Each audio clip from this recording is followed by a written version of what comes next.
সময় স্টুডেন্ট ছিলাম। আজকে সরকার আমাকে এমনিশন তুলে দিচ্ছে, মানে আমি একজন স্টুডেন্ট হয়ে আর একজন ভাই স্টুডেন্টের বুকে গুলি চালানোর জন্য সরকার আজকে আদেশ দিচ্ছে আমাদের সেনাবাহিনীকে।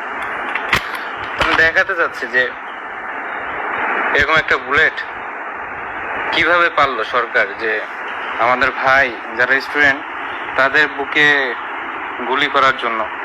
না, খুব খারাপ লাগলো যে যে সেনাবাহিনীদেরকে এত সম্মান করে আজ সেনাবাহিনীকে আজকে গুলি করার জন্য আজকে আদেশ দিছে।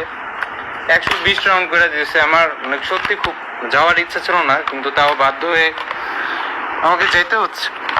মানে আমার কথা আসতেছে না, মানে কি বলবো, মানে সরকার এত নিচে হয়ে গেল। মানে